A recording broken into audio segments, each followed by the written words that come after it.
है, लेकिन उसके लिए व्यस्त है। तो ऐसे ही भक्ति मार्ग में गुरु जी की आज्ञा का पालन ना करना विष के तुल्य आपकी भक्ति को नष्ट कर देता है। गुरु के सम्मुख वचन ना कहे, सो सस रहनी गहनी सुख ले। गुरु जी के सामने एंड बैंड नहीं बोला, क्योंकि गुरु जी के सामने जैसे भगवान के पास जाना होता है, ऐसे ही दृष्टिकोण से आना चाहिए। अपनी फरियाद करे, जो भी आदेश हो श्रोधार्य करे और चल पड़े, चाहे मन कुछ भी सोचता रहे, क्योंकि परमात्मा अंतर्यामी है, आपके सब दुखों से परिचित है और वो आपके जितनी श्रद्धा आपकी होगी उतना ही निवारण आपको साथ साथ रिजल्ट देते रहेंगे। तो आपने समर्पण और श्रद्धा बढ़ानी है, उसके बढ़ाने के लिए आपको यहाँ बुलाया जाता है, भक्ति कराई जाती है, दान पुण्य करवाया जाता है, सेवा करवाई जाती है, ताकि आपकी श्रद्धा जितनी बढ़ेगी उतना ही प्रभु आपके संकटों का निवारण समांतर करता रहेगा। अब जैसे आप यहाँ आए और आते ही आपको ठीक कर दिया, आप ना हो भूल गए भी यहाँ, क्योंकि हमने देखे झाड़े लवानी है, झाड़े लवाए लाया, हो गया, आराम हो गया, बस ये क्या वहां जाना नहीं भूल कर। फिर तो यहाँ आते भी आपको सुख दिया जा सकता है, लेकिन ये परमात्मा चाहते हैं कि ये बच्चा आते कुछ तो राहत अवश्य देगा, ताकि आपका विश्वास बने। और आप पर आज कलयुग में आगे हो इतने पाप है, गिनती नहीं। एक सुख थोड़ा बहुत मालिक अपनी तरफ से अवश्य देता आपको, फिर 100 संकट और हैं अभी तो आपके ऊपर बैलेंस, वो भी निवारण करवाने हैं। तो फिर आपको बुलाया जाता है कि आप महीने में एक बार अवश्य आइए। आपको बुलाने का क्या तात्पर्य है कि यहाँ आने से आपको बहुत पुण्य मिलता है, आपको बहुत भक्ति लाभ होता है। आप बच्चे हो, आपको मालूम नहीं, ये दास डॉक्टर है जो भी आपको कैसे कैसे आपके अंदर शक्ति प्रवेश करवानी है, प्रभु की पुण्य कैसे प्रवेश करवाने हैं, फिर ये ज्ञान आपके हृदय में पहुंचाना है। और जिस दिन आपकी श्रद्धा पूरी हो जाएगी, आप सपने में भी दुखी नहीं होगे, ये सत्कर मान लेना। क्योंकि पाप जब बढ़ जाते हैं, दिन में भी दुखी, सोए फिर भी दुखी, क्यों सपने भी बुंडे बुंडे आवे। और जब आप भक्ति करोगे, ढंग से लग जाओगे, आप वैसे भी सुखी और स्वप्न में भी परमात्मा की भक्ति है, आरती करते होगे, कभी मंत्र कर रहे होगे, कभी मेरे गुरुदेव भगवान ये गा रहे होगे, स्वप्न में भी सुखी, यानी भक्ति स्वप्न में भी हो रही होगी। गुरु से शेष करे चतुराई, सेवाहीन नरक में जाई। ओहो, जो गुरु जी के सामने चतुरता करता है, छल कपट करता है, उसकी जो सेवा है यानी वो पूजा समाप्त हो जाती है, धन भक्ति का, और कहते हो नरक में जाई, नरक में डाल दिया जाता है। शेष होए सर्वस नहीं वारे, ये कपट मुख प्रीत उचारे। शेष होके और समर्पण नहीं किया तो क्या काय का भगत वो, और हिये कपट मुख प्रीत उचारे। अंदर तो दोष है, ऊपर तो मीठा बोला है, ये भगवान को पसंद नहीं। सो जीव कैसे लोक सिधाई, बिन गुरु मिले मोहे ना पाई। गुरु से कपट करे चतुराई, सोहन सा भव भर में आई। गुरु से कपट शेष जो राखे, यमराज जाके मुगदर चाखे। गुरु जो जन गुरु की निंदा करही, शुक्र सवान गर्भ में पढ़ही। गुरु की निंदा सुने जो काना, ताको निश्चय नरक निदाना। अपने मुख निंदा जो करही, परिवार सहित नरक में पढ़ही। अपने आप क्या बताते हैं परमात्मा के, अपने गुरुजी की निंदा यदि कोई कर रहा है तो भी आपने सुननी नहीं चाहिए। यदि गुरु की निंदा सुने जो काना, ताको निश्चय नरक निदाना।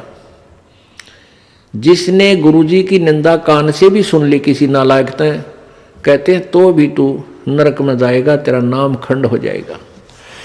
अब यहां समस्या एक आती है कि जैसे कोई व्यक्ति है निकम्मा, वो बुराई कर रहा है गुरुजी की, आप बैठे हो, ट्रेन में बैठे हो, बस में बैठे हो, या कहीं ऐसे स्थल पर बैठे हो, और वो चलो ऐसे वैसे स्थान पर हो तो उठ कर चला जा, आदमी इतना तो कर ही सकता है। लेकिन बस में बैठे हैं, ट्रेन में बैठे हैं, काफी लंबा सफर है, और वो कोई निंदा कर रहा है और आप सुन रहे हो, तो आपके मन में शंका होगी कि मेरा तो नाम खंड हो जाएगा। नहीं होगा, क्यों नहीं होगा? क्योंकि सुनने का अर्थ ये है जैसे कोई आपके गुरुजी की बुराई कर रहा है, आप सुन रहे हो, लेकिन आपके हृदय में वो नहीं समा रही है कि वो सच ठीक कह रहा है। आपका मन ये कह रहा है ये अनजान व्यक्ति है, इसको पता नहीं, ये वैसे ही कह रहा है।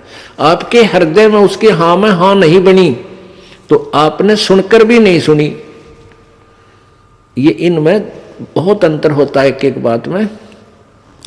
और यदि आप उसके कहने से आपके हृदय में ऐसा आ गया कि हो सकता है हमारे गुरुजी ने ऐसा गलत काम कर ही दिया हो, तो आपने सुन ली, वो सुन ली, और आपके मन में स्वप्न में भी नहीं आए कि ये जो कह रहा सच्ची हो सकती है, तो आपने नहीं सुनी, तो आपको दोष नहीं। गुरु की निंदा सुने जो काना, ताको निश्चय नरक निदाना। अपने मुख निंदा जो करही, परिवार सहित नरक में पड़ही। गुरु को तजय भजय जो आना, ताक पशुआ को फोकट ज्ञाना। ओए होए, अपने गुरु को छोड़कर और दूसरे में आस्था बनाता है।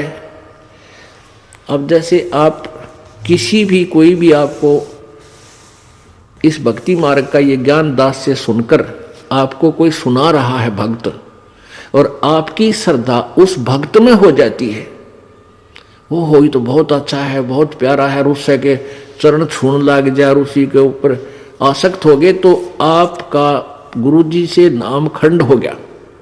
इस दृष्टिकोण से परमात्मा कहते हैं गुरु को तजय भजय जो आना, ता पशुआ को फोकट ज्ञाना। उस पशु ने को कोई ज्ञान नहीं है, वो भक्त नहीं है। जो अपने गुरु को छोड़कर दूसरे में ठीक श्रद्धा बनाता है, उसमें आसक्त होता है, उसी को पूजा शुरू कर देता है। अब पुण्यात्माओं, एक एक पॉइंट पर बहुत गहराई सोचना है।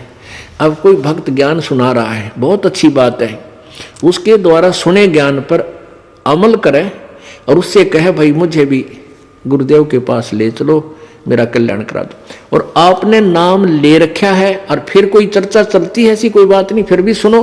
और कोई पुराना भक्त है, वो अच्छी अच्छी बातें बताएगा तो बहुत अच्छी बात है, गदगद हो जाओ कि मेरे गुरुजी ने कितना अच्छा ज्ञान दिया हुआ इस बच्चे को, भाई को, बहन को, और ये सब गुरुजी का ही दिया हुआ ज्ञान है, इसका नहीं है।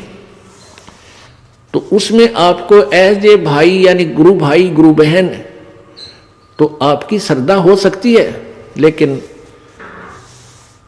अन्य दृष्टिकोण से, क्योंकि हम फिर उस पर इतना आसक्त हो जाते हैं, उसको फिर प्रणाम करने लग जाते हैं, बड़ा अच्छा भगत है। तो ऐसे ये बीमारी हमारे भगत समाज में पड़ी रही और इसका लाभ ये काल उठा गया। जैसे कमाल था, कमाल वो मुर्दा जिंदा किया था प्रभु ने।